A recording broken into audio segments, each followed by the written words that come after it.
I lost 30 pounds in 3 months without ever tracking my calories or even logging my meals into any kind of app, okay? So if you want to know how, keep watching. Hey sis, and welcome back to my channel. I'm Kayla and I'm a certified personal trainer, a self-growth and self-love enthusiast, and a fitness enthusiast. And in today's video, I want to talk about how I lost 30 pounds in 3 months without tracking my meals or without even counting my calories. So in this video, you will learn how to create healthy, easy, sustainable habits in order to get the results that you would like. The first thing I did was I added whole food meals into my routine. So whole foods are nutrition-based meals, proteins, veggies, and carbs on the side. I always say this in all my videos, but that was really my go-tos. Instead of me weighing each meal, because I get a lot of comments asking me like, oh Kayla, like how much like veggies do you eat, or how what's the serving size, questions like that, like how much did you weigh your meals.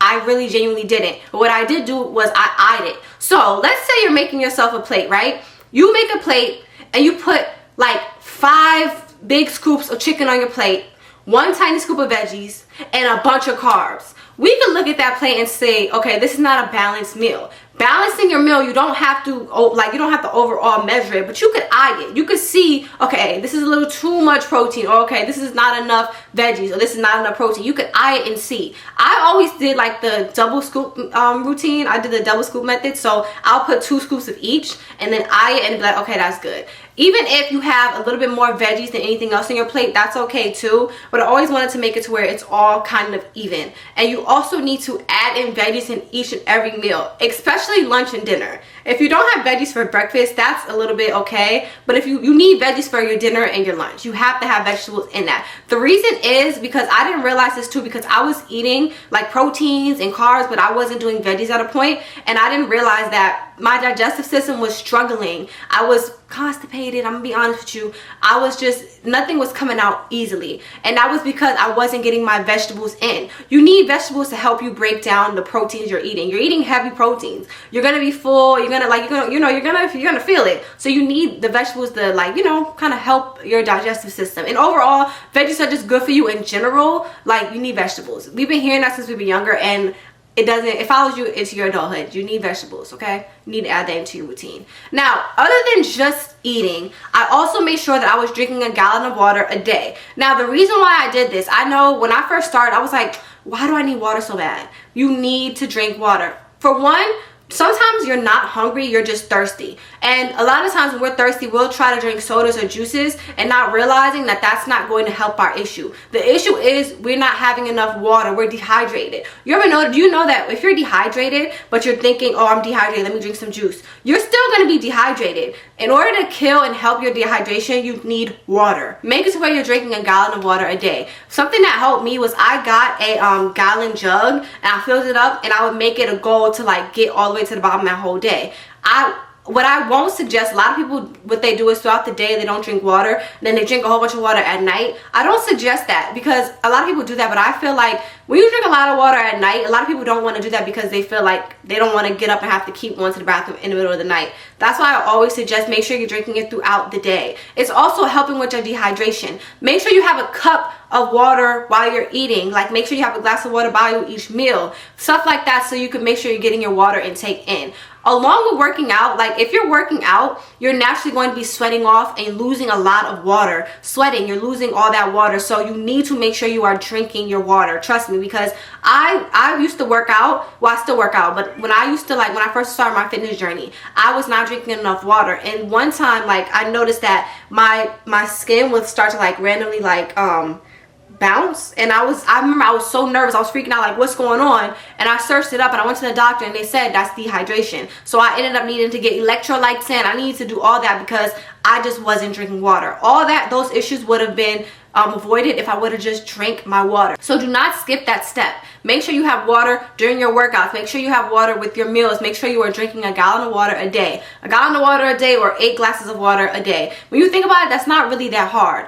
with your having a glass of water with each meal, that's already 3 glasses of water. Having water with your workout, that's already 4. Just find a way to get that other 4 glasses of water in as well. If you're sitting down watching TV, drink a glass of water. Just make sure you're getting that water in, okay? And you'll notice too, drinking water will make you feel naturally fuller. So the times that you feel like maybe you're hungry, you're probably just thirsty. You ever realize after you eat, you might feel hungry again? Drink some water and see how you feel then. You're probably more than likely just very, very thirsty. You could also get electrolytes through coconut water, because I understand sometimes we get tired of just drinking water. We want some flavors. Try coconut water smoothie. So coconut water with frozen fruits of your choice. My go-to, I really like, I'm basic, so I like frozen pineapples, frozen mangoes with coconut water, and I make that smoothie. Like, I used to make it every single day. I haven't made it in a while. I'm going to make one tomorrow, but that's a great way for me to get my electrolytes in, and also makes me feel very, very hydrated, and it gives me like a feeling of I'm drinking juice without me drinking the juice that has all that sugar in it. I'm drinking a smoothie instead. It's like a perfect best of both worlds, you know? So the next thing you need to do is the workouts. I know I'm saying about without counting calories, but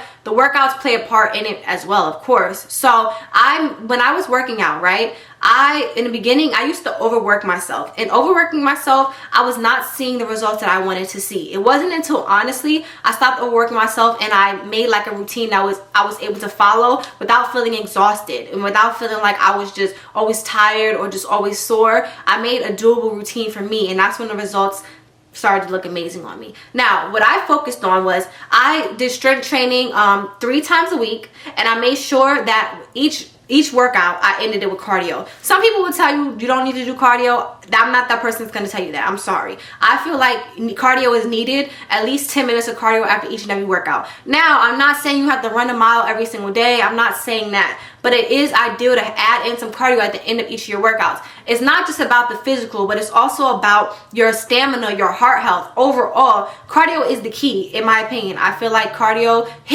especially high intensity interval training, helps with building muscle as well, maintaining your muscle, keeping your stomach flat, but also keeping your muscles and your legs and your booty looking nice, okay? And the great way to get HIIT workouts is on my page. All of my cardio workouts are HIIT workouts. I also have leg workouts you could do and then pair that with a cardio workout at the end of it. And all my workouts are no longer than 30 minutes. My workouts are 10, 15, 20, and 30 minutes long. No longer than that. So if you're saying you're short on time, you could do one of my quick 10-minute workouts and you have no excuse. You can get your workouts in that way. Also, when you're setting your routine up, I want you to know that it doesn't matter what time you do your workouts as long as you're getting a workout in. So if you're a person that works early in the morning, you do not have to wake up, like let's say you work at 5 a.m. I'm not saying you have to wake up at 3 o'clock in the morning and work out before work. That's not realistic and that's not for everybody. Don't believe what these people tell you saying that's the way to go. If you work at 5 o'clock in the morning, you can get your workout in later on that night, later on that evening, whenever you get off work. Get off work, give yourself time to rest, and just make sure you get that workout in. A lot of times people get stressed because they feel like I need to go to the gym, and then they end up stalling and they never go to the gym because they feel like I have to get up, I have to drive, I have to get ready, I have to get dressed. Guess what? You can work out from the comfort of your own living room. Doing my workouts, of course, my at-home workouts. But I literally saw results doing at-home workouts. It was simple, easy, and effective. Like literally, like I do a leg day. My 3 main leg workouts I like to do is squats, hip thrusts, lunges. 3 sets of 10 of those, and I'll end it with some cardio, whether that be walking on a treadmill on an incline, doing a 20-minute walk, or if I'm doing a HIIT workout. I always say this all the time, but an example of a HIIT workout is, let's say you have these 3 workouts: jumping jacks, high knees, and burpees, right? You'll do that in rounds. So you'll do 5 rounds, 10 reps. That is a session that will probably only take you maybe 10 minutes, if that. If you want to intensify even more, you could do 10 rounds of 10 reps each. That might take you 15 to 20 minutes. It's quick and simple, and you'll feel like you just got done running a mile when all you did was a simple HIIT workout, and it's not taking as long. It's not taking hours. You're not spending an hour long doing the workout like as if you were at the gym. You're not having to lift super duper heavy. You could use dumbbells that you have at your house, or you could use your body weight to do the workouts. Even with your leg workouts, you do not have to use dumbbells all the time. You don't have to lift super duper heavy. You can use your body weight, especially if you're a beginner just now starting out. I don't want you to think that it's all or nothing. I don't want you to do that. That's one mistake a lot of people make. They feel like they have to do all or nothing. Like if I'm starting out, I gotta lift super duper heavy. You do not. If you're starting out, work your way up. Start off with body weight, then get into resistance band, then get into dumbbells. Or if you want to jump into dumbbells right off rip, start off with something light like 10 pounds, 5 pounds. You don't want to jump in and automatically do something super heavy, because you don't want to injure yourself in general. Even me, to this day, I stopped lifting super duper heavy. I'm not saying it's bad for you. You could still lift heavy, but for me, I noticed that for my goals and just in general, I just wanted to be active, move my body, and just like live a healthier lifestyle. I wasn't training for anything, and I noticed that when I lift super duper heavy, I was getting headaches and stuff like that. So for my body, what was best for me is using, the highest I'll go is a 20-pound dumbbell on my legs, and I use body weight for my cardio workouts, and I got the perfect results that I liked and I wanted. Maybe genetics played a part in that, but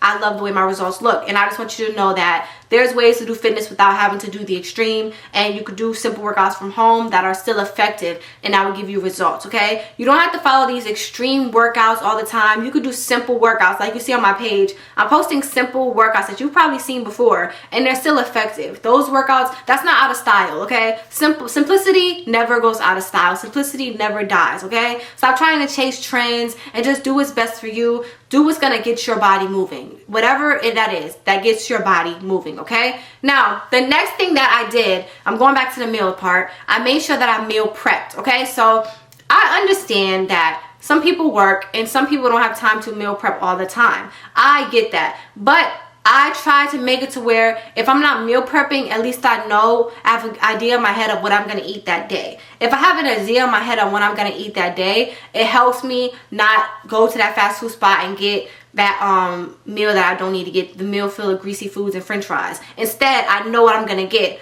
Or even, like I always like to say too, if I'm going to a fast food spot because it's the only thing available, I'll get the healthiest thing on that menu. Okay, that is effective too. You don't have to be so strict and count your calories all the time and say, okay, I ate this many grams of this today. No, like, just try to be a healthier version of you. Okay, nobody's perfect, and if you're chasing perfectionism, this is going to be a miserable journey for you. Just eat what feels the best, if it's healthy, of course. Eat clean meals, portion meals. And if you don't have time to meal prep, you can't meal prep, go to a fast food restaurant. You have to go to a fast food restaurant, get the healthiest thing on that menu. Okay, but I want you to try at least to meal prep. And when you do meal prep, they offer, if you search up on Amazon, those type of what's it called, those type of Tupperwares that have even splits, like even sized portions, where it's like divided into 3 and it's portioned evenly. You could do that, and it'll show you like how much meat to put in, how much veggies to put in, how much carbs to put in,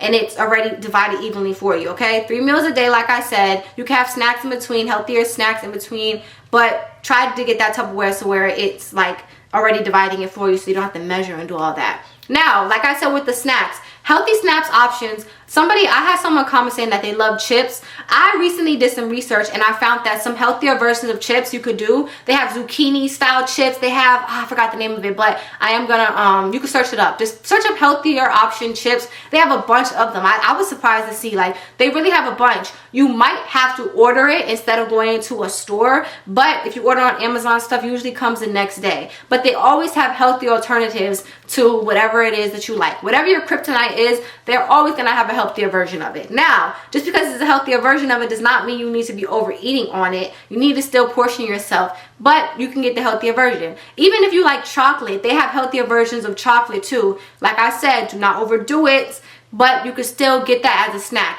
I always say, if you like to snack, go with the healthy alternative. Okay, like, at least you're still getting a feel of it, but you know, okay, this is a little bit healthier than what it would normally be. It has a little bit less sugar than what I would normally be consuming. It'll give your brain some peace, and you'll actually be able to eat without feeling like you're doing something wrong, you know. Now, the next thing that I did was I was consistent, right? So not only was I consistent with my workouts, I was consistent with my meals. And a lot of the times, if you eat one thing bad, you're kind of like, feel like, oh my gosh, like, I can't do this anymore, like all my progress is gone. No, one bad meal is not going to kill all your progress. You slipped up one day, that is okay. Like I said, do not chase perfectionism, chase consistency. Okay, as long as you're consistent, as long as you're eating healthy most of the time, that one unhealthy meal you do is not going to matter. Okay, don't be too hard on yourself and don't overcomplicate it. That's kind of why I didn't really like measuring my foods and stuff, because I don't want to overcomplicate my life. I don't want to have to live my life always having to measure my foods, because what am I going to do on the days where I can't do it? So that's why I didn't even want to get into the habit of doing it. I was just like, okay, if I just make this a lifestyle change, and if I just eye my food and see, like, you know what I'm saying, like, just proportion it right, just make sure my meals are clean, I'm having veggies, protein with it too, then I'll feel a lot better than measuring it or just being super hard on myself. Because a lot of mistakes that a lot of people make is when they start obsessing over things, it leads to binge eating. If you're being too restrictive with yourself in general, because a lot of the time we don't realize measuring your foods can make you become obsessed and being too restrictive with yourself. If you're too restrictive with yourself, you'll start to binge eat. And I made that same mistake. When I was in college, I was like losing so much weight and I thought, okay, this is good. But I was being so restrictive with myself. I wasn't eating. I literally was barely eating. I ate like one meal a day and wouldn't even finish the whole meal. And on the days where I finally was couldn't take it anymore, I started binge eating to the point where I felt sick. And I don't want you guys to go through that. It takes a toll on you mentally. It takes a toll on you physically. You'll just feel so depressed and you'll feel like you don't want to eat anything. Don't do that to yourself, okay? It's not worth it. It's really not worth it. Eating is not going to hurt you. It's not. You're working out. You're eating healthier meals. Why would that make you have the body you don't want? You get what I'm trying to say? Like, it's okay to eat. You have to eat to fill your body up. Think about how much you work out. You need to eat to fill your body up, to give your body energy. Like, where are you going to get your energy from? Do not do that to yourself. Do not overwork yourself. Do not make yourself feel like you can't eat. Just don't do that to yourself, okay? If you didn't get anything from this video, I just hope you understood and got, I don't need to be too restrictive on myself, and I do not need to complicate this. This is a journey. Keyword journey. Okay? Don't put a time frame on yourself. Stop focusing on these quick fixes and feel like a quick fix is the answer, because a lot of these fad diets, a lot of these quick fixes aren't gonna last long. Yeah, you might lose the weight, but then after that, how are you gonna keep the weight off? Make it to a lifestyle change and understand that this is a journey, and journeys are not instant. Yes, I said I lost 30 pounds in 3 months, but that doesn't mean that after those 3 months was over, I was like, okay, I'm done. I'm done with this healthy journey. No, this is literally a lifestyle change. In order for it to be a lifestyle change, you have to do it to where it kind of feels like you're going with the flow of it, kind of. You know, like, this is literally a part of your life. You don't want to have to measure everything in your life, if that makes sense. So why am I measuring my food? Why am I tracking my calories that much? I don't know. I just personally don't really agree with that. I mean, you can sometimes, but I just don't agree with that way of living. I feel like that's miserable, you know? So just overall change your mindset to say, okay, I just want to be a healthier version of myself. When you put that in your head, you know, okay, I'm going to lose this weight. I'm going to be a healthy version of myself, but I'm going to do it in a way that's enjoyable, in a way that's realistic, in a way that's kind of simple. I'm not going to be extra. I'm not going to be like too restrictive. I'm not going to undereat. I'm not going to do any of that. I'm going to live my life. I'm going to be healthy, okay? And that's what you need to do as well, because that's what I did, and that's when I became the happiest version of myself overall, and I saw the best results, okay? So I really hope you guys enjoyed that video. I really hope it was helpful. I really do hope it helped you guys out. I hope you learned something new today, and do not forget to like, share, comment, and subscribe. I will see you guys next time. Bye.